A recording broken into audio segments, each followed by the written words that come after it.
ناظرین، آپ کے سامنے حاضر خدمت آپ کی میزبان بینش بطول۔ آقائے نامدار حضرت محمد صلی اللہ علیہ وسلم سے محبت اور عقیدت ہمارے ایمان کا حصہ ہے، اور جب شاعر نبی آخر الزمان کی عشق میں سرشار ہو کر ان کے لیے کچھ لکھتا ہے تو آپ کے اوصاف راہ عمل بن کر اس کے سامنے آ جاتے ہیں۔ نعت جیسی اہم صنف پر گفتگو کریں گے۔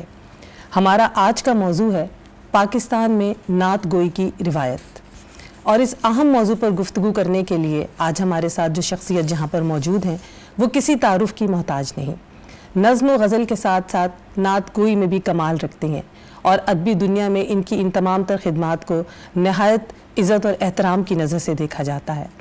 ہمارے آج کے مہمان، جن کے نعتیہ مجموعے نور نہایا رستہ کو اول سیرت ایوارڈ سے بھی نوازا جا چکا ہے، ہمارے ساتھ موجود ہیں پروفیسر جلیل عالی صاحب۔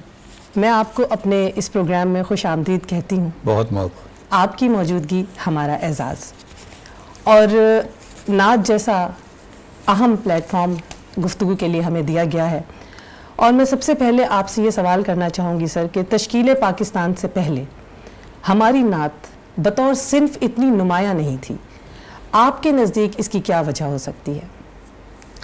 بڑا اچھا سوال آپ نے کیا آغاز میں۔ اصل میں بات یہ ہے کہ فوری طور پر تشکیل پاکستان سے پہلے تو واقعی یہی حال تھا، اور اس کی وجہ بھی میں عرض کروں گا، لیکن بر صغیر میں اردو نعت اور حمد وغیرہ اتنی اہمیت رکھتی تھیں کہ جب کوئی شاعر دیوان چھپواتا تھا تو اس کے شروع میں، یا مثنوی اپنی لکھتا تھا تو اس کے شروع میں حمد اور نعت ضرور ہوتی تھی، اور یہ روایت غیر مسلم شاعروں میں بھی موجود تھی۔ مثلا دیا شنکر نسیم کی مثنوی ہے، اس میں آپ دیکھ لیں مل جائے گی، اور دیوان جو ہیں یعنی ہندوؤں کے بھی سکھوں کے بھی آپ کو شروع میں حمد اور نعت مل جائے گی۔ صحیح۔ تو یہ تو اتنی مضبوط روایت تھی اس کی، لیکن اس کے بعد ہوا یہ کہ انگریزوں کے دور سے تھوڑا سا فرق پڑا، لیکن زیادہ فرق پڑا جب ہمارے اردو ادب میں ایک بہت عظیم الشان تحریک چلی، اور وہ تحریک تھی ترقی پسند تحریک، ترقی پسند 1936-37 کی بات۔ صحیح۔ تو اس سے پہلے ہمارے دو بر صغیر میں اردو کے رائٹر تھے جن کے ہاں ایک کلی تہذیبی روایت اپنے اپنے سیاق میں موجود تھی۔ مثلا پریم چند جو تھا اسے ہندو تہذیبی پس منظر میں وہ ٹوٹیلٹی میں لے کے چل رہا تھا، یعنی اسپرچولیزم بھی اس کا ساتھ تھا۔ اچھا۔ اور مسلمانوں میں آپ نے دیکھا کہ اقبال تھے، جی جی۔ تو اقبال بھی بہت بڑے ترقی پسند تھے، ترقی پسند تحریک سے پہلے کے، بلکہ ترقی پسند تحریک نے اپنے پہلے اجلاس کے لیے ان کو صدارت کے لیے ریکویسٹ کی، وہ بیماری کی وجہ سے نہیں آ سکے۔ اچھا۔ تو ان کے ہاں بھی اسپرچولیزم سلامت تھا، مگر ترقی پسند تحریک جو اتنی بڑی تحریک تھی جس نے اتنے بڑے اثرات ڈالے ہمارے لٹریچر پر، وہ اپنی کسی فکری مجبوری کی وجہ سے یہ سمجھتی تھی کہ اگر ہم اسپرچولیزم کی طرف گئے یا مذاہب کو بھی ہم نے اون کیا تو ہمارا نقطہ نظر میں کوئی خلل پیدا ہو جائے گا۔ چنانچہ وہ رسالے جو چھپتے تھے، ادبی رسالے، ان پر بھی انہی کا ہولڈ تھا، غلبہ تھا، بالکل۔ تو وہاں نعت نہیں شامل ہوتی تھی۔ اچھا۔ بلکہ وہ یہ سمجھتے تھے کہ اگر ہم نعت شامل کریں گے تو پھر ہمیں لینن پر بھی نظم شامل کرنی پڑے گی، پھر ہمیں کارل مارکس پر بھی شامل کرنی پڑے گی۔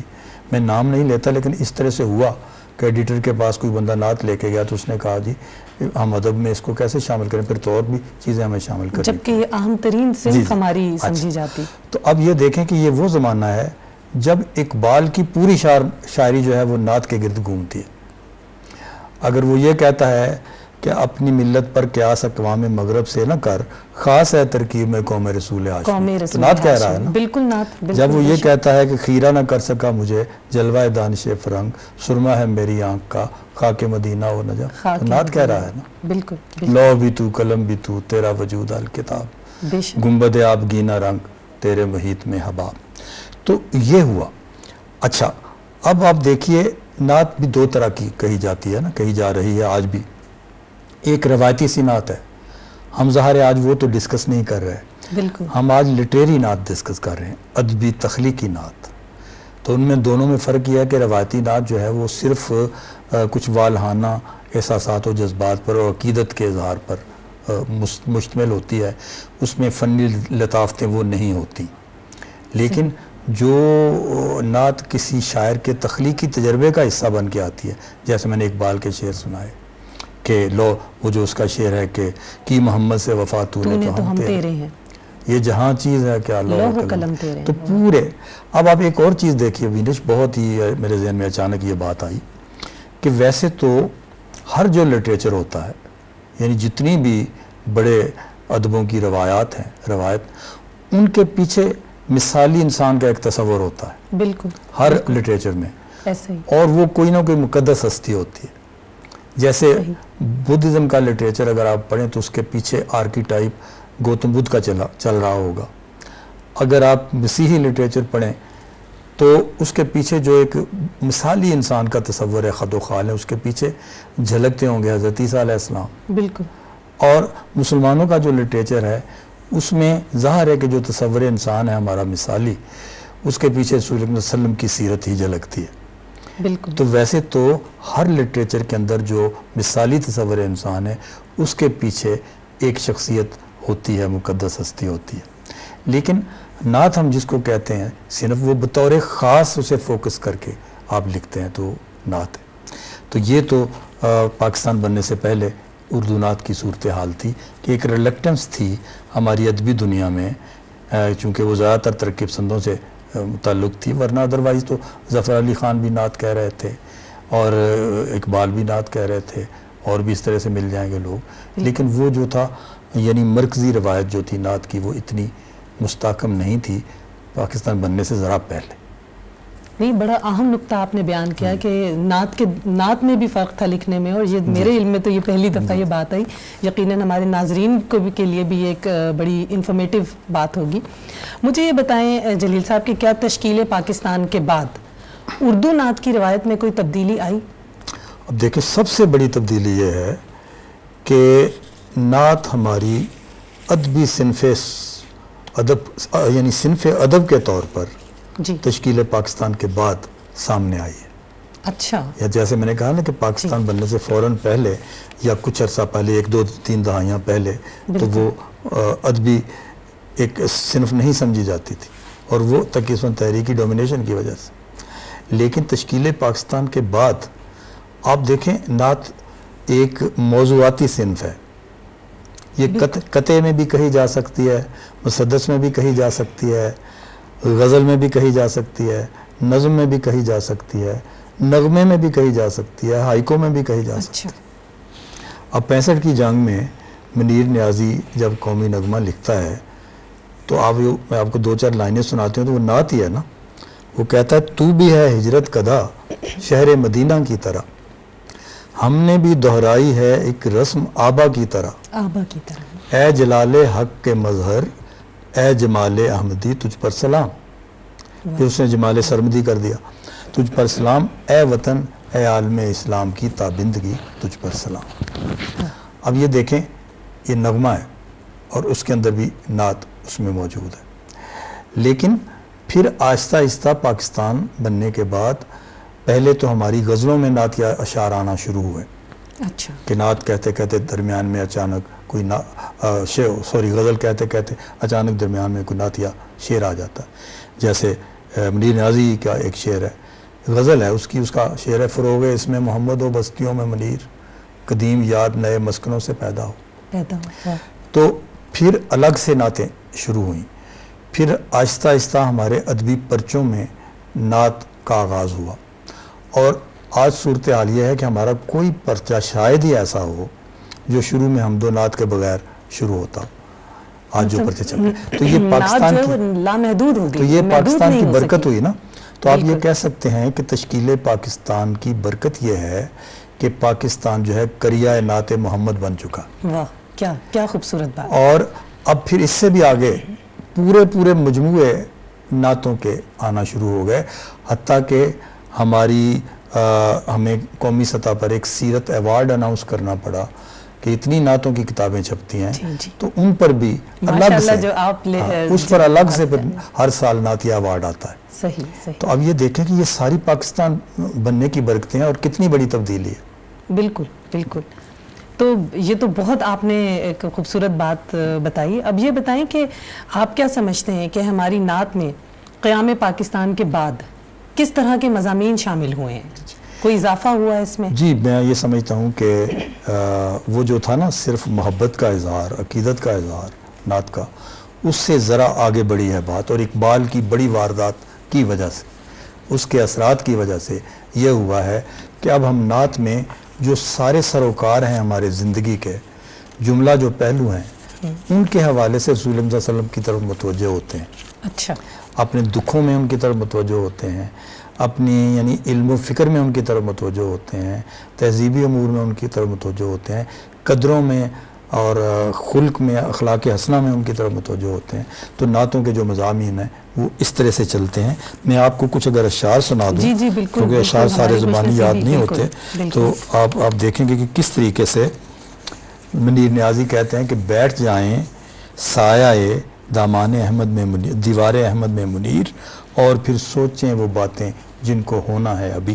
واہ، جن کو ہونا ہے ابھی. جن کو ہونا ہے. احمد ندیم قاسمی کہتے ہیں کہ پورے قد سے جو کھڑا ہوں تو یہ تیرا ہے کرم، تو یہ تیرا ہے کرم، مجھ کو جھکنے نہیں دیتا ہے سہارا تیرا. واہ کیا خوبصورت بات. اور دل میں اترتے حرف سے، یہ میں تخلیقی نعت کی بات کر رہا ہوں، دل میں اترتے حرف سے مجھ کو ملا پتا تیرا، معجزہ حسن صوت کا زمزمہ صدا تیرا. واہ واہ کیا بات. اچھا یہاں مجھے ایک واقعہ یاد آ گیا، وہ سنانا بڑا ضرور، ضروری ضرور، ہے. بالکل، بالکل. فیض صاحب کے حوالے سے جی. یہ ابو الخیر کشفی نے لکھا ہے اپنی ایک کتاب میں. وہ کہتے ہیں کہ میں نے کسی جگہ تقریر میں کہہ دیا کہ فیض صاحب نے نعت کوئی نہیں لکھی، حالانکہ فیض صاحب نے فارسی میں نعت لکھی ہوئی ہے. اچھا اس کے بعد انہوں نے کہا جی فیض صاحب تھوڑے سے میرے ساتھ اکھڑے ہو گئے، کسی محفل میں ملتے تھے تو وہ ذرا میرے ساتھ اتنی بے تکلفی سے نہیں ملتے تھے. تو میں نے ایک روز ان سے پوچھا کہ فیض صاحب آپ ناراض ہیں؟ تو فیض صاحب نے یہ کہا کہ بھائی بات اصل میں یہ ہے کہ جو بات خلوت میں کہنے کی تھی آپ نے وہ بڑی محفل میں کہہ دی میرے بارے میں. تو ہم اتنے بھی گئے گزرے نہیں ہیں اور اتنے بھی بے توفیقے نہیں ہیں، کبھی آپ نے ہمارے اس طرح کے شعروں پر نگاہ ڈالی ہوتی تو پھر آپ کو محسوس ہوتا. اب وہ جو شعر سنایا پھر فیض صاحب نے، اب فیض صاحب خود اس کے گواہ ہیں کہ وہ کہہ رہے ہیں کہ یہ میرا نعت کا شعر ہے. اچھا وہ شعر سنیں، ضرور، اس سے پہلے شاید کسی کا دھیان نہیں گیا ہوگا. بالکل. تو فیض صاحب نے یہ کہا کہ شمع نظر خیال کے انجم جگر کے داغ. واہ، جگر کے داغ. شمع نظر خیال کے انجم جگر کے داغ، جتنے چراغ ہیں تیری محفل سے آئے، جتنے چراغ ہیں تیری محفل سے آئے. واہ. اب یہ فیض صاحب خود گواہی دے رہے ہیں کہ یہ میرا نعت کا شعر، کہ یہ میرا نعت. اچھا اس کے بعد وہ ابو الخیر کشفی کہتے ہیں کہ میں نے ان کے کلام کو غور سے پڑھا تو مجھے اور بھی کچھ شعر اس میں سے نظر آ گئے. اچھا. تو اب یہ دیکھ لیں کہ یہ اس شخص کی شاعری میں بھی موجود ہیں نعت کے شعر جن کا کوئی زیادہ مذہب سے بطور آئیڈیالوجی اتنا بڑا تعلق نہیں تھا. صحیح، ٹھیک ہے. صحیح. اگرچہ فیض صاحب جو ہیں ہماری فکری تہذیبی روایت کے اندر کے شاعر ہیں، اس لیے کہ ان کی ساری جو ڈکشن ہے وہ ساری ہماری فکری تہذیبی روایت سے نکلی. ان کی بعض نظموں کے نام جو ہیں وہ قرآن کی آیات سے نکلے ہوئے ہیں. اچھا کیا بات ہے. اچھا اب حفیظ صاحب کو، جن کو احمد ندیم قاسمی نے کہا تھا کہ ہماری پاکستانی نعت کے امام ہیں، ان کا شعر سنیے. جلیل صاحب میں معذرت خواہ ہوں، ہمیں ایک بریک پر جانا ہے. میں بالکل مخل نہیں ہونا چاہ رہی تھی لیکن ہم اس سلسلے کو یہیں سے جوڑیں گے. اور ناظرین ہماری اس وقت بہت ہی جو گفتگو ہے بھرپور موڑ پر اس وقت آ چکی ہے اور میری خواہش ہے کہ جب ہم واپس آئیں تو آپ ہمارے ساتھ موجود ہوں. ہم ابھی واپس آتے ہیں. جی ناظرین ویلکم بیک. ہم واپس آ چکے ہیں اور ہم گفتگو کا سلسلہ وہیں سے جوڑیں گے جہاں سے ٹوٹا تھا. اور جلیل صاحب ہمیں نہایت دلچسپ حفیظ طائب صاحب کے اس وقت شعر سنا رہے تھے. حفیظ طائب صاحب ہمارے غزل کے بڑے اچھے شاعر تھے. جی جی بالکل. اور مجھے یاد ہے کہ میں اس زمانے میں ایم اے کر رہا تھا تو حفیظ طائب صاحب سے ملاقاتیں میری ہوتی رہتی تھیں. میرے ایک کلاس فیلو تھے بشیر منظر، تو ان کا ایک پریس تھا تو یہ دوست تھے بچپن کے، تو وہاں آتے رہتے تھے. تو انہوں نے پھر نعت کا آغاز کیا اور پھر غزل کہانی چھوڑ دی. اچھا. اور اتنا زیادہ نعت میں ڈوبے کہ احمد ندیم قاسمی نے یہ کہا کہ حفیظ طائب ہمارے دور میں نعت کے امام ہیں. واہ کیا خوبصورت بات. اور انہوں نے پھر جو شاعری کی اس کے میں 2-3 شعر آپ کو سناتا ہوں. تصورات کے صحرا میں وہ حرم ابھرا، کھلے گلاب میری دھول دھول آنکھوں میں. کھلے گلاب میری دھول دھول آنکھوں میں. واہ کتنی لٹریری ایکسپریشن ہے اور کتنا والہانہ پن اس میں دونوں باتیں موجود ہیں. پھر میں نے جیسا آپ سے عرض کیا تھا کہ ہم زندگی کے اجتماعی اور قومی مسائل کے حوالے سے رسول اللہ صلی اللہ علیہ وسلم کی طرف متوجہ ہوئے، جو فرق پڑا تھا نعت کے کنٹینٹس میں اور مندرجات میں، مضامین میں. اب ایسٹ پاکستان وہ جو کی علیحدگی کو ذہن میں رکھیں اور سکوت ڈھاکہ کو ذہن میں رکھیں تو ان کا پھر یہ شعر 2 شعر سنیں ان کی ایک نعت کے. بالکل. اے نوید مسیحا تیری قوم کا حال عیسیٰ کی بھیڑوں سے ابتر ہوا. حال عیسیٰ کی بھیڑوں سے ابتر ہوا. اے نوید مسیحا تیری قوم کا حال عیسیٰ کی بھیڑوں سے ابتر ہوا. ان کے کمزور اور بے ہنر ہاتھ سے چھین لی چرخ نے برتری یا نبی. واہ واہ. اور یا نبی اب تو آشوب حالات نے تیری یادوں کے چہرے بھی دھندلا دیے. تیری یادوں کے چہرے بھی دھندلا دیے. یا نبی اب تو آشوب حالات نے، یا نبی اب تو آشوب حالات نے تیری یادوں کے چہرے بھی دھندلا دیے. دیکھ لے تیرے طائب کی نغمہ گری بنتی جاتی ہے نوحہ گری یا نبی. واہ واہ. بنتی جاتی اتنا مطلب محسوس کیا انہوں نے. اور یہ تو واقعی دکھ ہے، ایسا دکھ ہے کہ اتنے سال گزر جانے کے باوجود یہ کم نہیں ہوتا. اچھا پھر دیکھیں خالد احمد نے ایک تجربہ کیا نعت. سر قطع کلامی وہ حالی کی بھی تو ایک ہے نا خاصان خدا کے نام سے. لیکن اب ہم پاکستان کے بعد کی ذرا ڈسکس کر رہے ہیں. جی. خالد احمد ایک شاعر ہیں، فوت ہو گئے. جی. انہوں نے نعت یا قصائد کہے. اچھا. اور بالکل یونیک انداز میں کہے، نئے انداز میں کہے، پہلے روایتی قصائد سے بہت ہٹ کر. یہ لفظ ہمارے کانوں کے لیے اتنا آشنا نہیں یہ جو آپ نے. اور بہت چھوٹی بحر میں انہوں نے کہے اور اس کتاب کا نام انہوں نے رکھا تشبیب. تشبیب. اب تشبیب کا مطلب یہ تھا کہ قصیدے کے شروع میں جو بہاریہ قسم کے مضامین عشق و محبت کے کہے جاتے تھے اس کو تشبیب کہتے تھے. تو اس نے چونکہ اپنا پہلا مجموعہ نعتیہ چھپوایا، حالانکہ غزل کا تھا شاعر وہ، اس لیے اس نے اس کا نام تشبیب رکھا. تو وہ کہتے ہیں تیری ایک صفت، اب دیکھیں کتنی چھوٹی بحر ہے، تیری ایک صفت میرے لاکھ بیان، میرے لاکھ بیان، تیرا ایک سخن میرا کل دیوان، میرا کل دیوان، وہ انتوں کا انت وہ سمتوں کی جان، اے راز ابجد کفل زمان و مکان. واہ کس قدر چھوٹی بحر میں واقعی انہوں نے کتنی جامع اور مکمل بات. اچھا اب دیکھیں ایک ہمارے بڑے تخلیقی شاعر فوت ہو گئے، نوجوانی کی عمر میں فوت ہو گئے، جاوید انور ان کا نام تھا. اچھا. انہوں نے ایک ایسی یادگار نظم لکھی جو نعتیہ نظم ہے، اس کا عنوان انہوں نے رکھا 0 ہجری کی شام. 0 ہجری کی شام. ہاں 4 مصروں کی نظم ہے بس. اچھا عطا ہو. سب ورد کر رہے ہیں کوئی برگ ہو کے بار، سب ورد کر رہے ہیں کوئی برگ ہو کے بار، برگ ہو کے بار، ایک اونٹنی کے پاؤں سے اٹھتا ہوا غبار. واہ واہ. ایک اونٹنی کے پاؤں سے اٹھتا ہوا غبار، مہتاب اگل رہا ہے شب ریگزار میں، اور یثرب کی ٹہنیوں پہ ستاروں کے پھول. یثرب کی ٹہنیوں پہ ستاروں کے پھول ہیں. وہ جو بچیاں ویلکم کر رہی تھی رسول اللہ کو، اس کو اس نے ٹہنیوں پر، یثرب کی ٹہنیوں پہ ستاروں کے پھول. کیا خوبصورت تشبیہ انہوں نے بیان کی. اب دیکھیں ایسی مجھے احسان اکبر کا ایک شعر یاد آ رہا ہے. جی. احسان اکبر صاحب کا نوجوان بیٹا شہید ہو گیا تھا، وہ جو طیارے کا کو پائلٹ تھا نا. اچھا. تو کوئی مہینہ بھر کے تک ان کی لاش نہیں ملی. تو کیسے ذاتی غم جو ہے وہ کیسے تبدیل ہوتا ہے اجتماعی غم میں. اور نعت میں دیکھیے، رکھیو مجھے نظروں میں مجھ پر ابھی گزرے گا ایک اور زمین اندر ایک اور زمانہ بھی. واہ. ایک اور زمین اندر ایک اور زمانہ بھی. تو ہمارے یعنی میں کہاں کہاں تک کتنے شعر آپ کو سناؤں. ہمارے جو تخلیقی شاعر ہیں میں خاص طور پر ان کا ذکر کرنا چاہتا ہوں. جی جی بالکل. ایک بات میں یہاں یہ بھی کروں گا کہ ایک تحقیق کا بڑا اچھا موضوع ہے، اگر کسی یونیورسٹی میں اس پر تحقیق کروائی جائے کہ ہمارا تخلیقی شاعر جب نظمیں لکھتے لکھتے یا غزلیں لکھتے لکھتے اچانک ایک دن اس پر نعت وارد ہوتی ہے اور وہ پہلی نعت لکھتا ہے اور رسول اللہ صلی اللہ علیہ وسلم کے روبرو ہوتا ہے، تو اس میں اس کے جذبات اور اس کی کیفیات کیا ہوتی ہیں، یہ تھوڑی سی تحقیق کر کے لوگوں کی جو پہلی نعتیں ہیں تخلیق کاروں کی، ان پر ایک تحقیق ہونی چاہیے، تو آپ کو اندازہ ہوگا۔ اچھا، اور میں نے تو کم سے کم ذاتی تجربے کی حد تک میں یہ سمجھتا ہوں کہ جب کوئی تخلیق کار نعت کی طرف متوجہ ہوتا ہے پہلی بار، تو وہ اپنی تخلیقی صلاحیتوں کا ایک بہت بلند تر سطح دریافت کرتا ہے۔ اچھا، اور اس نعت کہنے کے بعد اس کی آئندہ کی شاعری پر ایک بہت مثبت اثرات آتے ہیں، گہرے اثرات آتے ہیں۔ جلیل صاحب، میں ایک بار پھر قطع کلامی کر رہی ہوں، کیونکہ وہی ہماری مجبوری ہے کہ ہمیں بریک پر جانا ہے، اور ناظرین ہم بالکل جانا نہیں چاہتے لیکن ہمیں جانا ہے، تو ہمارے ساتھ رہیے گا، ہم ابھی واپس آتے ہیں۔ جی ناظرین، ویلکم بیک۔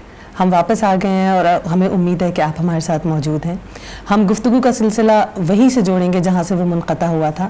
جلیل صاحب، میں یہاں پہ یہ بات آپ سے نہایت احترام کے ساتھ پوچھنا چاہوں گی کہ یہ جو گفتگو ہم ابھی کر رہے ہیں، اس کو ہم استحکام پاکستان میں کردار کے ساتھ کیسے جوڑیں گے؟ یہ جو نعت گوئی کی روایت آپ بیان کر رہے ہیں، یہ کس طرح سے جڑ جاتی ہے؟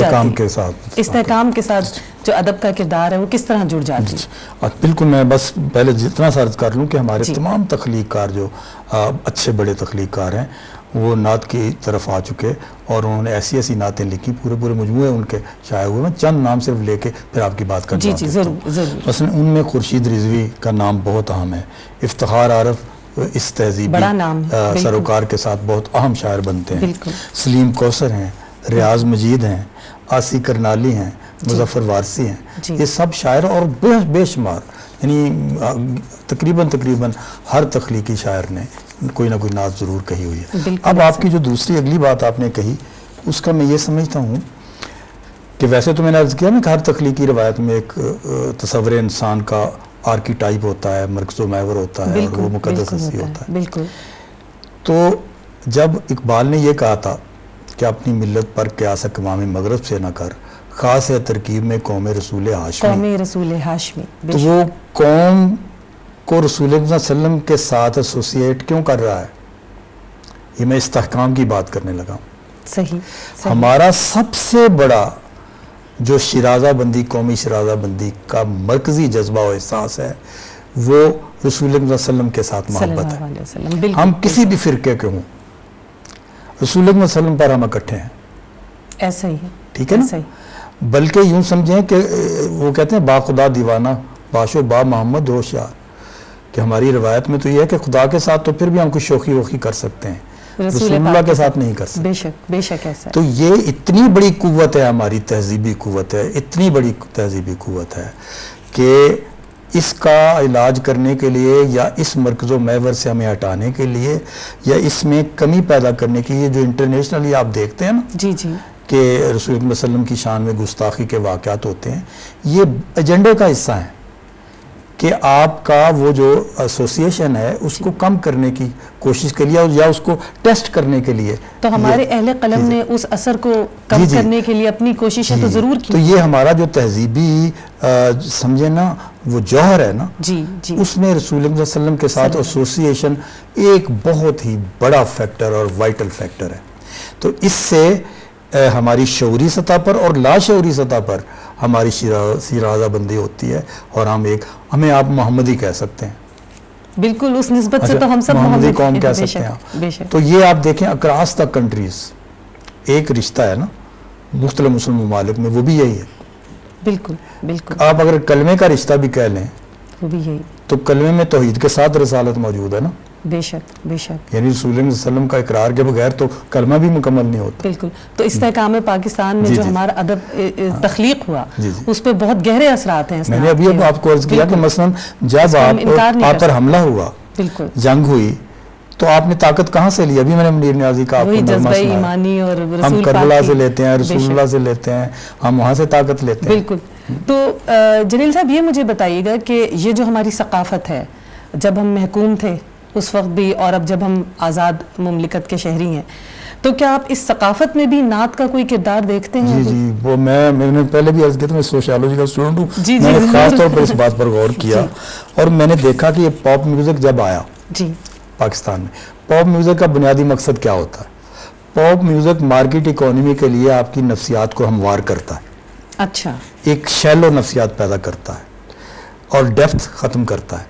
ڈیپتھ جہاں ہوتی ہے سائیکی میں وہاں کنٹینٹمنٹ ہوتی ہے. کنٹینٹمنٹ ہوگی تو آپ لمحوں کو انجوائے کرنے کی طرف اتنا نہیں جائیں گے. بالکل. کنٹینٹمنٹ نہیں ہوگی تو ابھی آپ نے کہا وہ برگر کھانے چلتے ہیں, ابھی آپ جو فلم دیکھنے چلتے ہیں, ابھی کسی پکنک پر چلتے ہیں, تو وہ ظاہر یہ ساری چیزیں مارکیٹ اکانومی کے لیے مفید. تو اس لیے پاپ میوزک جب جہاں آیا تو آپ دیکھیں ہمارا تہذیبی جو جوہر تھا وہ ڈیلیکیٹ لیول پر تو نصرت فتح علی خان کی شکل میں سامنے آ گیا. بالکل.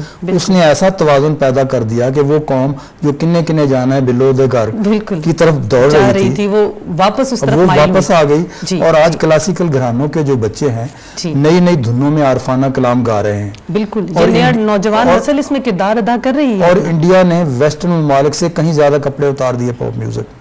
جی دیکھیں نا یہ واضح صداقت ہے, میں اپنے پاس سے باتیں تو نہیں بالکل ایسا ہی. اچھا تو وہاں تو وہ سنبھال لیا, اس نے محاصرہ سنبھال لیا نصرت فتح علی خان. عوامی سطح پر ہمارے نعت خانوں نے, نعت گوؤں نے ایک پورا کلچر پیدا کر دیا. وہ کیا کرتے ہیں, بڑی بڑی محفلیں نعتوں کی ہوتی ہیں, اس میں وہ کورس کی شکل میں نعتیں پڑھتے ہیں, اس میں اپنے وہ گلے سے سازوں کی آوازیں نکالتے ہیں, اس میں وہ رقص کرتے ہیں, دمالے ڈالتے ہیں, اس میں وہ ویلیں دینے کا طریقہ کار جو انہوں نے اختیار کیا. اگر میں صرف ویلیں دینے کے طریقہ کار پر گفتگو کروں وہ 10 قسم کے ہیں. تو اتنا بڑا کلچر اس میں ڈیولپ ہو گیا ہوا. تو اس لیے یہ قوم جو ہے یہ قلعہ ہے رسول اللہ صلی اللہ علیہ وسلم کے ساتھ محبت, اس قوم کا دفاعی قلعہ ہے. تو وہ قلعہ اتنا مضبوط کر دیا اس نعت کے کلچر نے ہمارے ملک میں کہ کتنی بھی کوشش کریں اس میں پینیٹریٹ نہیں کر سکتے, ہماری یہ بنیاد ہلا نہیں سکتے. تو سر یہ بتائیے گا کہ قیام پاکستان کے بعد جو اتنا زمانہ اب گزر گیا ہے, آپ نعت کا کیا مستقبل کیا دیکھتے ہیں؟ کیا یہ اسی طرح جاری و ساری رہے گی, اس میں اضافہ ہوگا؟ آپ کس طرح سے اس چیز کو دیکھتے ہیں؟ میں سمجھتا ہوں کہ اللہ تعالیٰ نے قرآن مجید میں کہا ہے نا کہ میں نے قیامت تک کے لیے آپ کا ذکر بلند کر دیا. اب نعت کا تعلق اس شخصیت کے ساتھ ہے جس کا ذکر قیامت تک کے لیے بلند ہے. ٹھیک ہے, تو ظاہر ہے جب اس کو زوال نہیں ہے, اس شخصیت کو زوال نہیں ہے, تو نعت کو کیسے زوال؟ نعت جو ہے وہ تو بتایا میں نے کہ ہر صنف میں کہی جا سکتی ہے. آپ گانوں میں بھی نعت شامل کر سکتے ہیں. بالکل. نعت یا مضمون تو کسی پہلے بھی نثر میں بھی آ سکتے ہیں. شاعری کی جتنی صنفیں ہیں سب میں نعت کا اظہار ہو سکتا ہے. جیسے میں نے آپ کو بتایا کہ جس طریقے سے نعت یا مجموعہ کثرت سے شائع ہو رہے ہیں اور ہر سال آپ کو ایوارڈ دینا پڑتا ہے ان پر, سیرت کی کتابیں شائع ہو رہی ہیں ان پر ایوارڈ دینا پڑتا ہے. تو یہ فی الحال تو ہمیں یہی دکھائی دے رہا ہے کہ نعت جو ہے یہ جو نہیں بھی لکھتے تھے وہ بھی لکھنا شروع ہو گئے. ہمیں یہی امید ہے کہ اس کا ایک مستقبل اس سے بھی بہترین ہوگا جو اس وقت گزر رہا ہے. جی بالکل. جس طریقے سے آپ دیکھیں پوری دنیا میں ایک بات کہا کرتا ہوں, اس کو ذہن میں رکھنا چاہیے. اقبال نے یہ کہا تھا کہ اسلام جو ہے دوسرے مذہبوں کی طرح سے مذہب نہیں ہے. اچھا. یہ ایک کنٹینیوس سوشل موومنٹ ہے. آج دنیا میں مجھے ایک مذہب بھی بتا دیں جو اجتماعی سروکار کے ساتھ کوئی تحریکیں بنا رہا ہو. اس وقت 21ویں صدی جا رہی ہے, صرف اور صرف اسلام ہے. وہ اگر کشمیری آزادی کی جنگ لڑ رہے ہیں تو اسلامی جذبے کے ساتھ, فلسطینی اپنی فلسطین کی جنگ لڑ رہے ہیں تو اسلامی جذبے کے ساتھ, وہ ایمانی اسلامی طاقت. 50 ملکوں کو اپنے قبضہ ان کا قبضے سے چھڑایا اپنے ملک کو افغانیوں نے اسلامی جذبے کے ساتھ, اقبالی جذبے کے ساتھ. اچھا اسی طریقے سے آپ دیکھیں ایران نے 20ویں صدی کے آخر پر بادشاہت کو ختم کیا. بالکل. تو اسلامی تحریک کے ساتھ. تو اب ظاہر ہے کہ اسلام رسول اللہ صلی اللہ علیہ وسلم کے بغیر کیا اس کی حیثیت؟ بے شک اس کی کوئی حیثیت نہیں. تو اس لیے آج دنیا پر ایک وائٹل فورس بنی ہوئی ہے اس لحاظ سے رسول اللہ صلی اللہ علیہ وسلم کے ساتھ ایسوسیشن, کہ وہ تو موومنٹ ہی رسول اللہ کی ظلم کے خلاف تھی, عدل کی بالادستی کے لیے تھی. تو اس لیے اس کی آج دنیا کو جتنی زیادہ ضرورت ہے, عالمی استعمار سے کے خلاف مزاحمتوں کی جتنی ضرورت ہے, تو وہ اشتراکیت تو اپنا زور کافی سارا صرف کر چکی. اب تو اتنے زور سے نہیں کھڑی جتنے زور سے اسلام. بالکل وہی بات ہے کہ اتنا کسے لکھا گیا, اتنا کسے پڑھا گیا, اتنا کسے لکھا گیا, اتنا کسے پڑھا گیا, جتنا لکھا گیا تجھے, جتنا پڑھا گیا تجھے. تو ہماری خوش بختی ہے کہ آج جلیل صاحب آپ ہمارے ساتھ موجود ہیں اور آپ ماشاءاللہ نعت گوئی میں کمال رکھتے ہیں, اور جیسا کہ میں نے پہلے اپنے ناظرین کو بتایا کہ آپ اپنی کتاب نور نہایا رستہ پر پہلا سیرت ایوارڈ سے بھی نوازے جا چکے ہیں، تو آخر میں اب کیونکہ وقت ہمارے پاس بہت مختصر ہے تو آپ کچھ عطا ہمیں کریں اور ہم پھر اس کے ساتھ پروگرام کا اختتام کریں۔ کیونکہ وقت بہت مختصر ہے، دو تین شعر میں سناتا ہوں۔ جی بالکل، دو غزلوں کے۔ جی۔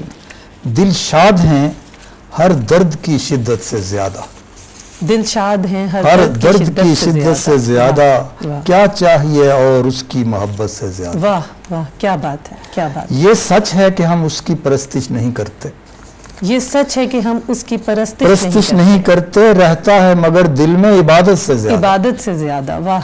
اور یہ نعت کا اعجاز ہے، لکھتے ہیں تو خود ہی بنتی ہے کوئی بات عبارت سے زیادہ، عبارت سے زیادہ۔ اور جو نعت ابھی آپ نے جس کا مطلب سنایا اس کے بھی دو تین شعر میں سناتا ہوں۔ جی۔ صدیوں کے فاصلوں پہ بھی کون بھلا سکا تجھے، واہ تڑپے تیرے لیے ہرا، یاد کرے منا تجھے، واہ، کیا بات ہے۔ تیرا خلوص باوضو روح عبادتوں کی تو، واہ، آیتیں خود پڑھیں تجھے، سجدے کریں ادا تجھے، کیا بات ہے، کیا بات ہے۔ اور اتنا کسے لکھا گیا، اتنا کسے پڑھا گیا، جتنا لکھا گیا تجھے، جتنا پڑھا گیا تجھے۔ واہ، اس بہت ہی خوبصورت نعتیہ شعر کے ساتھ پروفیسر جلیل عالی صاحب، میں آپ کی بہت مشکور ہوں کہ آپ نے اپنے نہایتی قیمتی وقت سے ہمارے لیے وقت نکالا اور اس قدر بھرپور اور معلوماتی جو گفتگو ہم نے کی وہ ہمارے ناظرین نے یقیناً اس سے بہت فائدہ حاصل کیا ہوگا۔ بہت شکریہ آپ کی یہاں تشریف آوری کا۔ اور ناظرین، اس کے ساتھ ہی ہمارے اس پروگرام کا وقت، جو کہ نعت گوئی پاکستان میں جو روایت چلی آ رہی تھی اس حوالے سے ہم نے کی، کل انشاءاللہ ہم کسی اور ادب کی اہم صنف سے متعلق آپ کے سامنے کسی ممتاز دانشور کے ساتھ حاضر ہوں گے۔ کل تک کے لیے ہمیں اجازت دیجیے۔